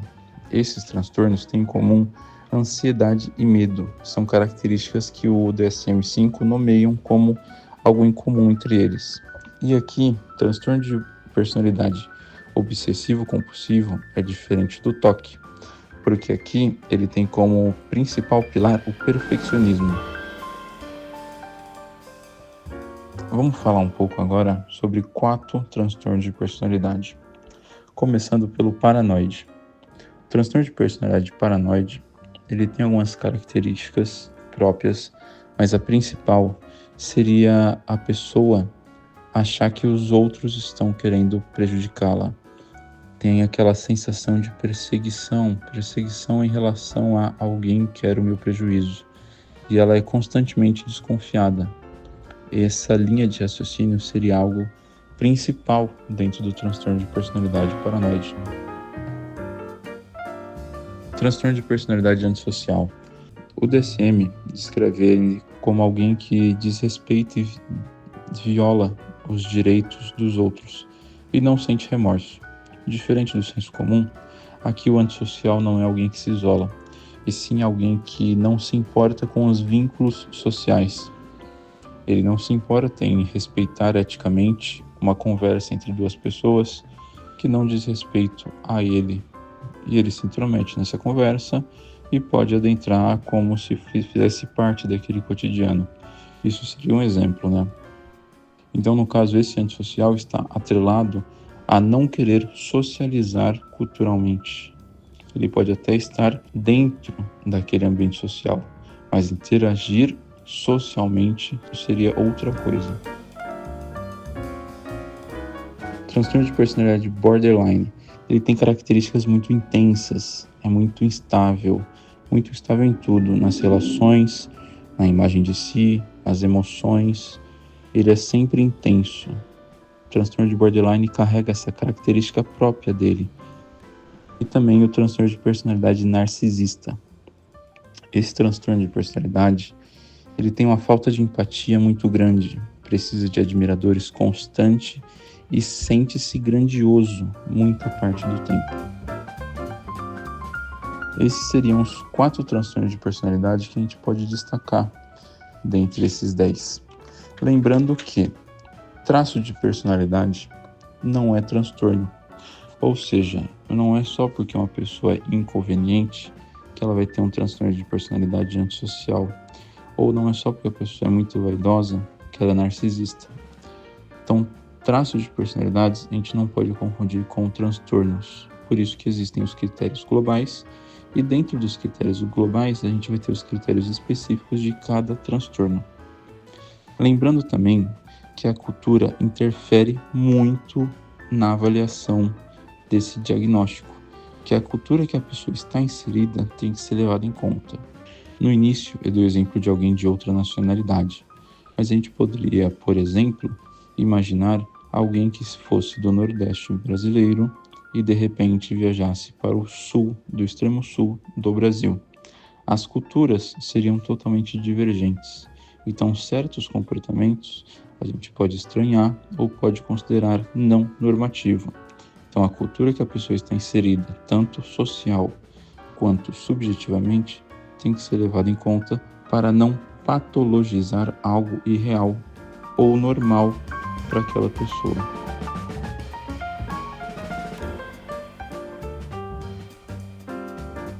Olá pessoal, sejam bem-vindos. Eu me chamo Harumi e hoje vamos explorar os transtornos relacionados a substâncias e comportamentos aditivos, entendendo não só o que são, mas também como eles afetam a vida das pessoas, seu desenvolvimento e principalmente como podemos ajudar no tratamento. O objetivo de hoje é ir além da definição de vício. Vamos entender a mudança de paradigma do DSM-5, detalhar os critérios diagnósticos e, fundamentalmente, explorar o porquê por trás da compulsão, olhando para a neurobiologia e a psicodinâmica. A primeira coisa que precisamos internalizar é a unificação de conceitos. O DSM-5 substituiu as antigas categorias de abuso e dependência por uma única entidade, o transtorno por uso de substância, conhecido como TUS. O capítulo relacionado a substâncias e transtornos aditivos no DSM-5 é dividido em 3 grupos de transtornos. O primeiro, transtornos por uso de substância, o TUS, envolve o uso problemático de substâncias psicoativas, álcool, nicotina, opioides, etc., que é o padrão de comportamento que leva a sofrimento ou prejuízo clinicamente significativo. 2. Transtornos induzidos por substância. São os quadros decorrentes dos efeitos diretos da substância no sistema nervoso central. Ele contém 2 subtópicos. O primeiro é a intoxicação aguda, que refere-se a alterações reversíveis do estado mental e comportamental. É um conjunto de sintomas que ocorre durante ou logo após a exposição recente à substância. É causado pelos efeitos diretos da substância psicoativa no sistema nervoso central. Os sintomas variam dependendo da substância, mas podem incluir alterações no estado de humor, cognição, percepção, consciência, atenção ou comportamento. A síndrome de abstinência é um conjunto de sintomas que surge quando o consumo da substância é interrompido ou significativamente reduzido. É a resposta do organismo à falta da substância após um período de uso contínuo. O corpo e o sistema nervoso central se adaptaram à presença da substância e a sua remoção ou diminuição desregula o equilíbrio fisiológico.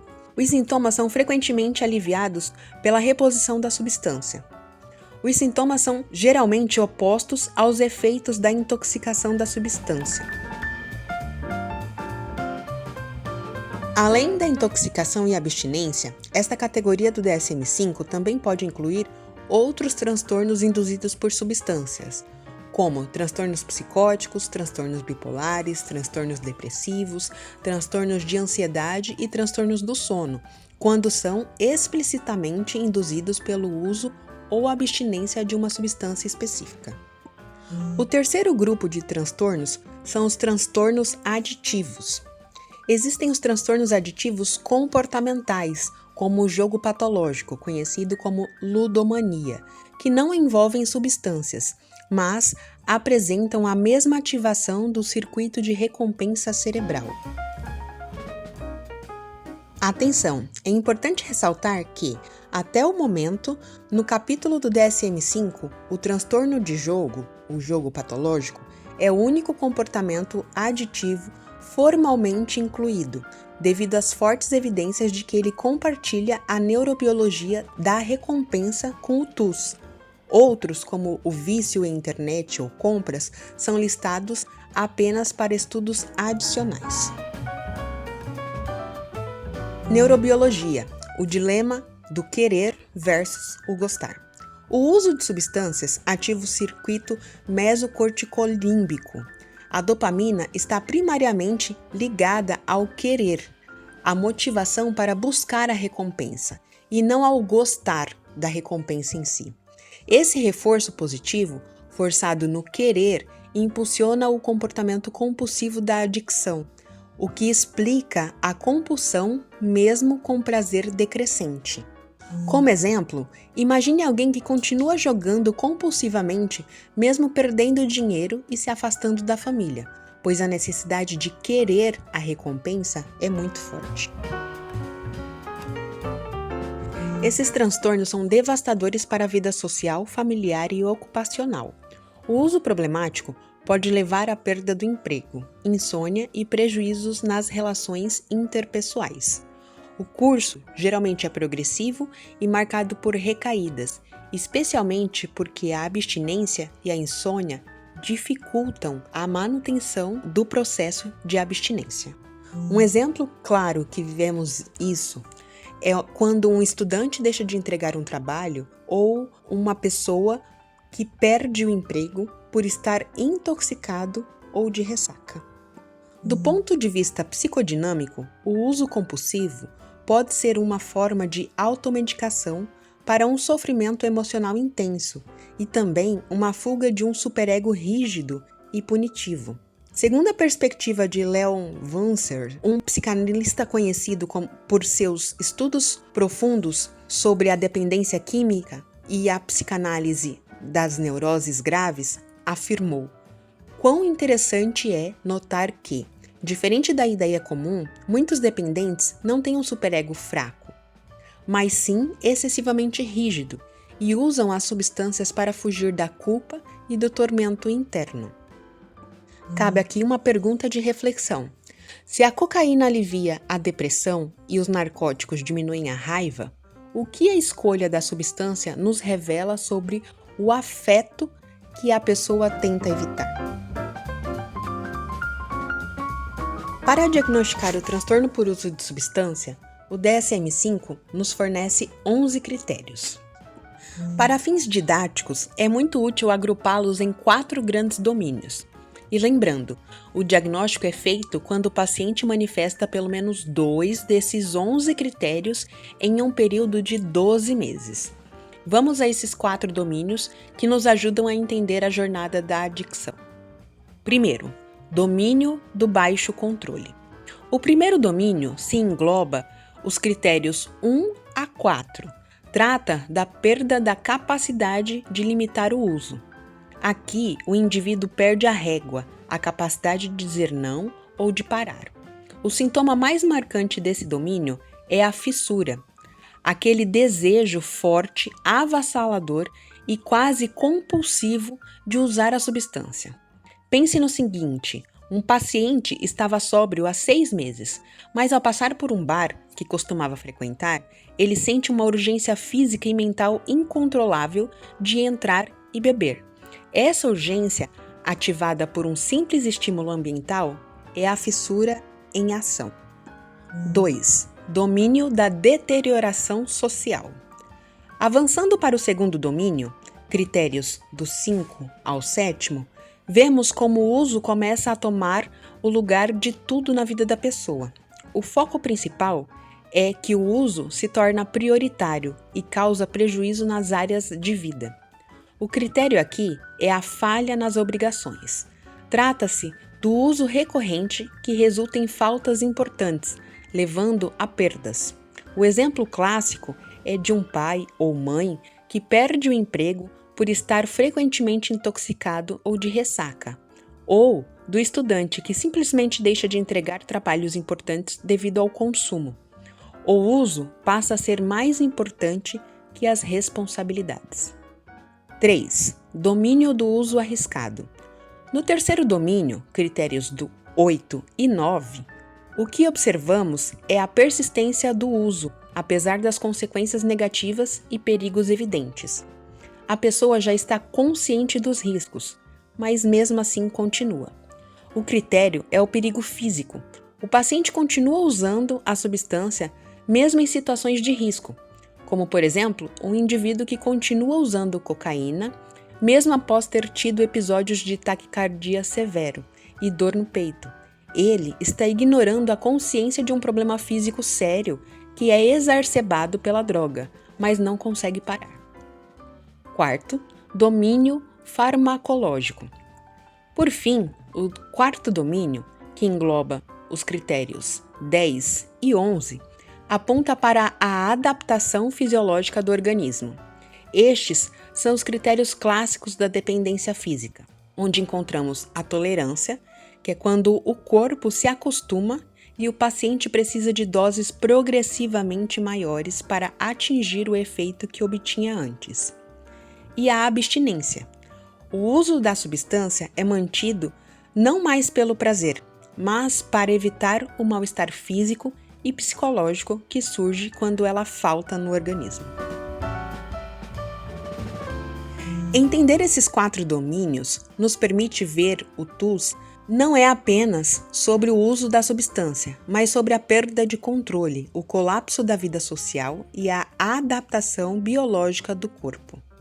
Exemplo, um paciente que usa álcool socialmente em excesso, mas não tem tolerância nem abstinência, mas perde o emprego, um critério social, e foi pego dirigindo embriagado, um critério arriscado. Ele tem TUS? Resposta: sim, ele preenche 2 critérios, sendo classificado como TUS leve. Pontuar que a presença da abstinência e do craving torna o quadro mais grave. O tratamento do TUS é multidisciplinar e inclui diversas frentes. Farmacológico. Aqui, o foco é o controle da abstinência e a redução da fissura, chamado de craving, atacando a base neurobiológica do querer. Os medicamentos ajudam a restaurar o equilíbrio da dopamina, além de tratar comorbidades como a depressão e a ansiedade. Psicossocial. A terapia cognitivo-comportamental ensina o paciente a identificar gatilhos e a desenvolver habilidades de enfrentamento para resistir à compulsão. É onde se trabalha o controle comportamental. Juntam-se a isso abordagens motivacionais e grupos de apoio, como, por exemplo, os alcoólicos anônimos, conhecido como AA. Psicodinâmico. Esta abordagem busca dar palavra ao sofrimento. Ela explora a subjetividade, o significado do uso e os traumas subjacentes, trabalhando a regulação afetiva para que o paciente não precise mais usar a droga como fuga de um superego rígido. Quero fazer um adendo especial.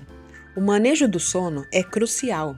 As substâncias destroem a arquitetura do sono, e essa insônia na abstinência aumenta o sofrimento e prejudica o córtex pré-frontal, a nossa central de controle inibitório. Tratar o sono é fundamental para evitar a recaída. Para concluirmos o segmento sobre o tratamento indicado, a integração entre a neurobiologia e a psicodinâmica é a chave para o tratamento mais eficaz, especialmente porque a comorbidade é a regra, exigindo um cuidado que abranja o cérebro, a mente e o contexto social. Para concluir, a adicção é um fenômeno complexo que exige uma visão que integre o diagnóstico comportamental do DSM-5 com as bases neurobiológicas e as motivações psicodinâmicas. Compreender o paciente como alguém que busca, à sua maneira, se automedicar para sobreviver é fundamental para um atendimento ético e humanizado. Como psicólogos, nosso papel é reconhecer esse espectro de sofrimento para evitar reducionismos. Fica a reflexão. Se a neurobiologia nos mostra que a fissura é um impulso dopaminérgico que sequestra o circuito de recompensa, e o uso é a fuga desesperada de um superego rígido, podemos reduzir o TUS a uma falha de caráter? Ou o tratamento deve começar por despatologizar a dor do paciente que está tentando, à sua maneira, se automedicar para sobreviver? Obrigada.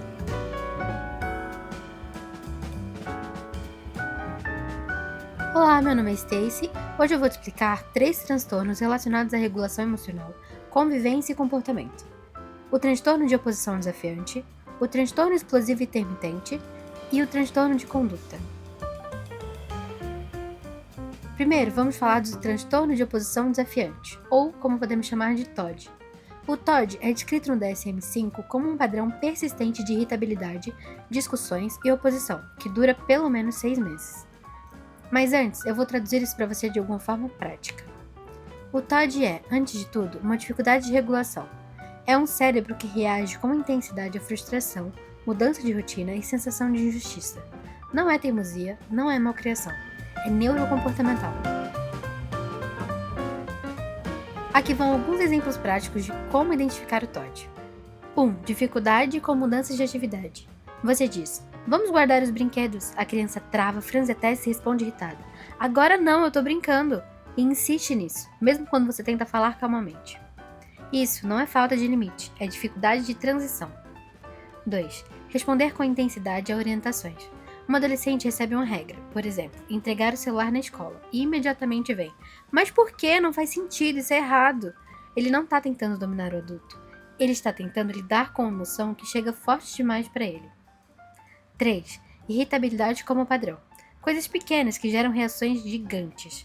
Um lápis quebrou, um jogo que travou, um pedido inesperado, e a resposta vem com uma tensão, cara fechada, gritos ou discussões. Como identificar TOD? É necessário prestar atenção a essas características. Esse comportamento acontece com muita frequência, a intensidade é maior do que a de outras crianças da mesma idade e tem a duração de pelo menos 6 meses. Acontece principalmente com pessoas de vínculo, como pais, cuidadores e irmãos. Isso acontece porque onde há vínculo, há segurança para expressar essa fragilidade. O segundo transtorno seria o transtorno explosivo intermitente, ou podemos chamar de TEI.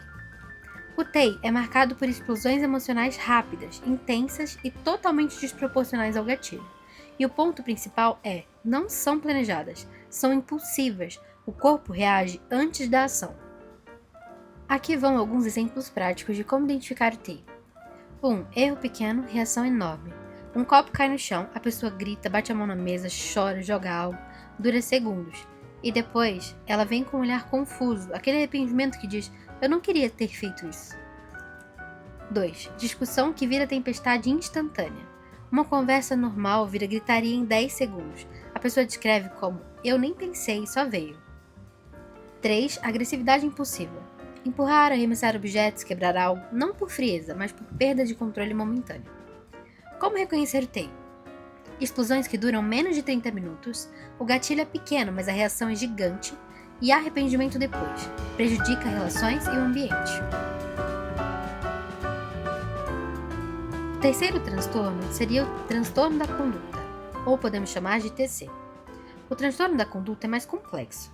O DSM-5 descreve como um padrão de violar regras e direitos de outras pessoas de forma repetida e significativa. Não estamos falando de irritação ou explosão.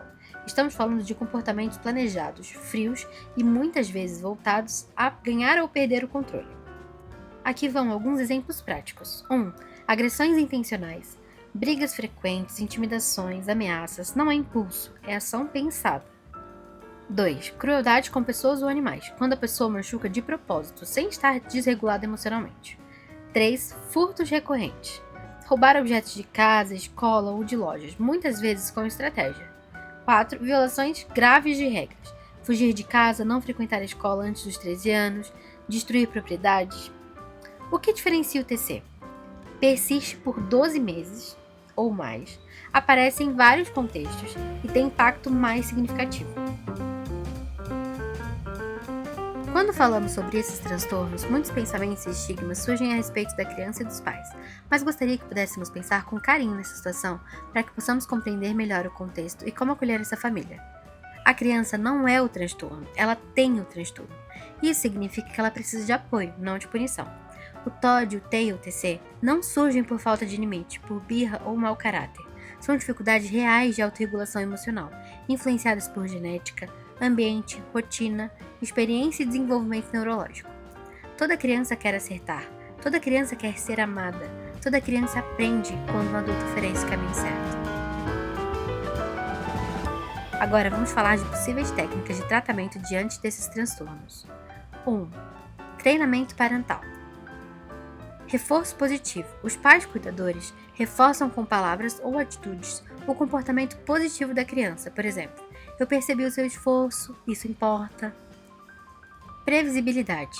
Avisar a criança quais são os próximos passos da rotina.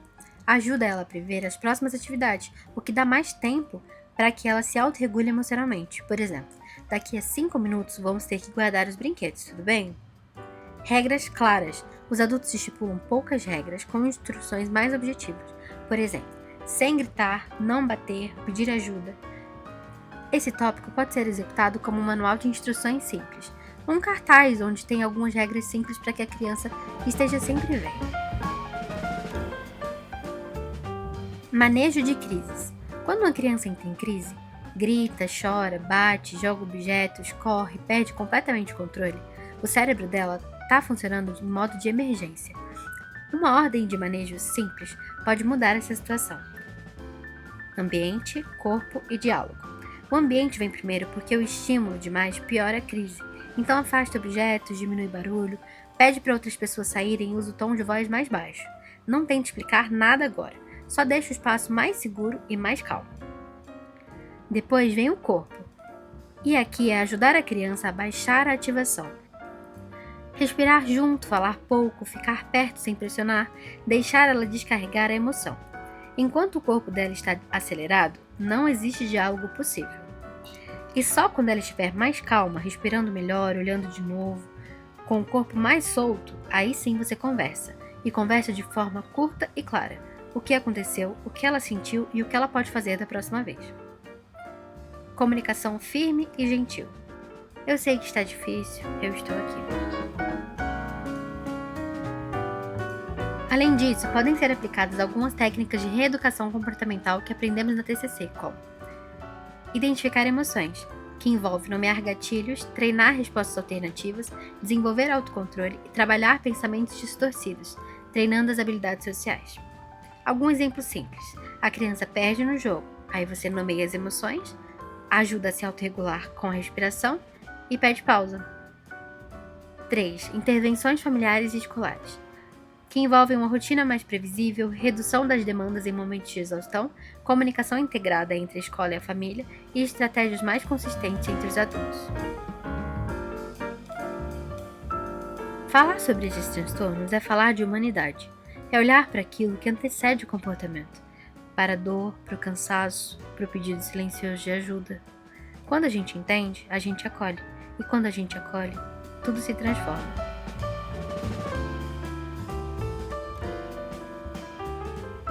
Olá, me chamo Estela e para concluirmos o episódio de hoje, vou abordar um dos temas centrais na psicopatologia, transtornos neurocognitivos, com foco em compreensões claras sobre Alzheimer, demência, Parkinson e delírio.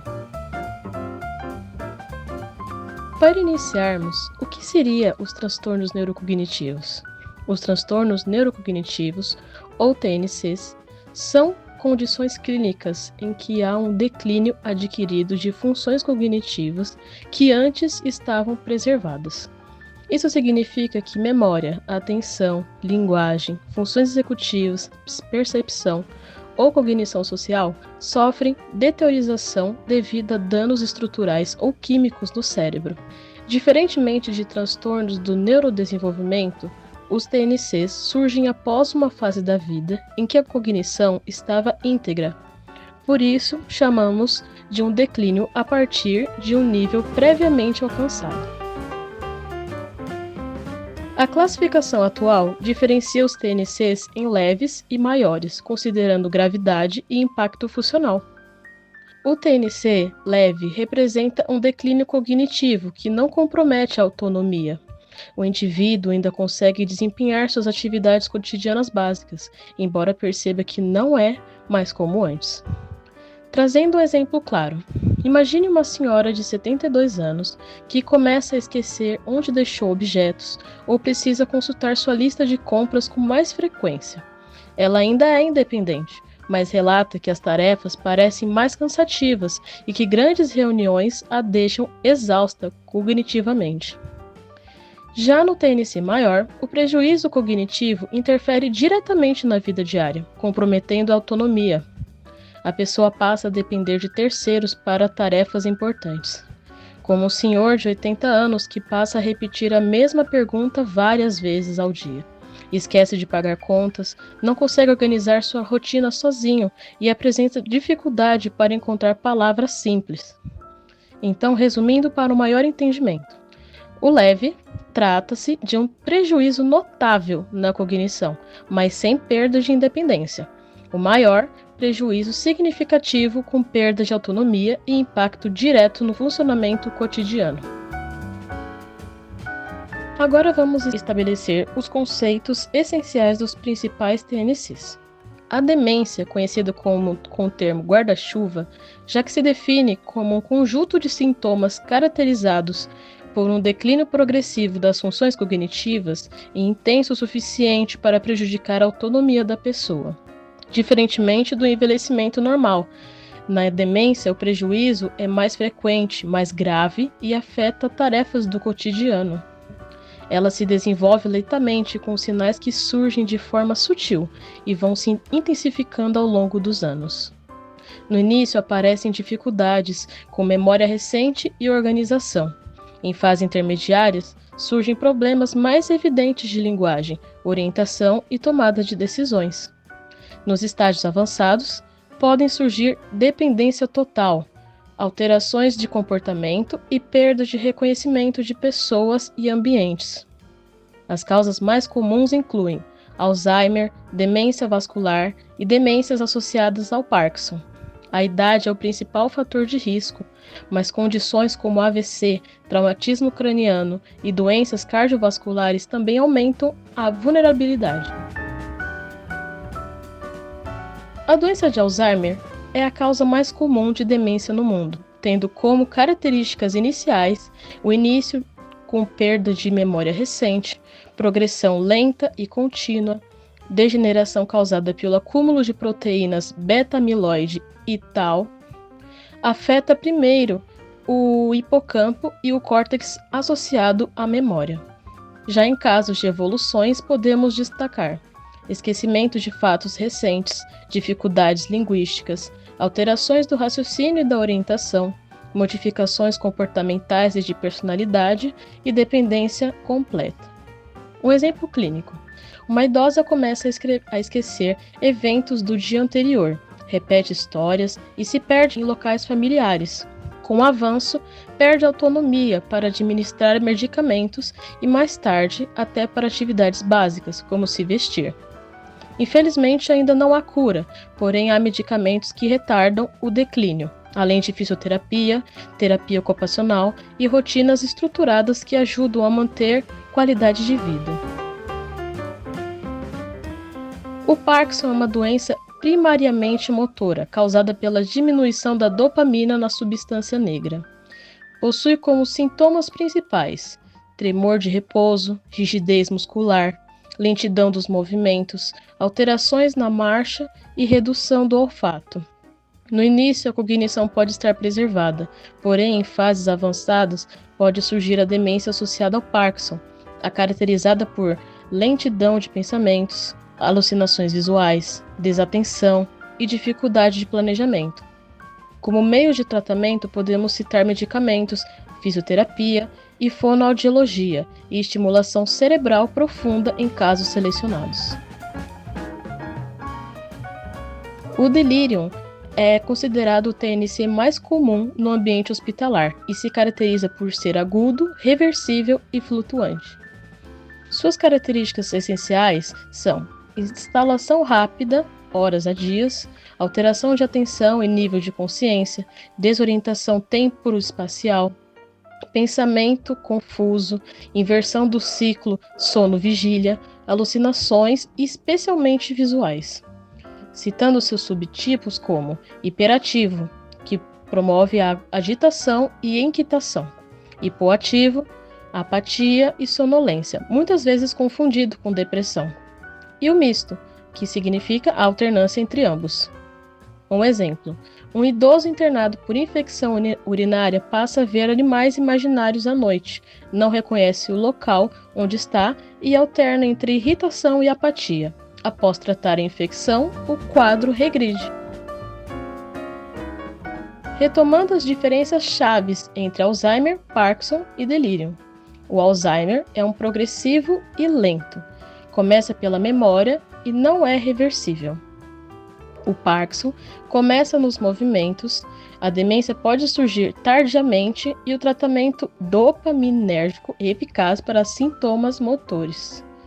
Delírio: início abrupto, alterações de atenção e consciência, reversível quando a causa é tratada e flutuância ao longo do dia.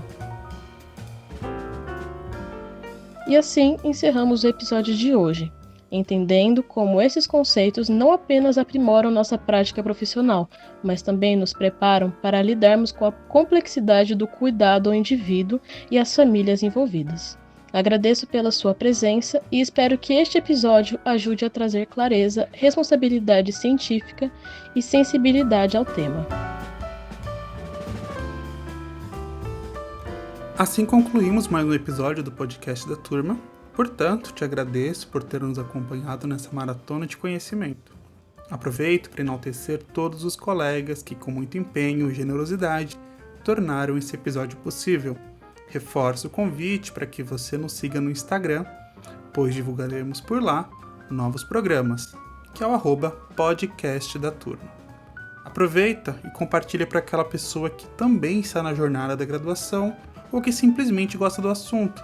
Assim, além de difundir conteúdo de qualidade, você também nos ajuda a alcançar mais pessoas. Obrigado por sua audição.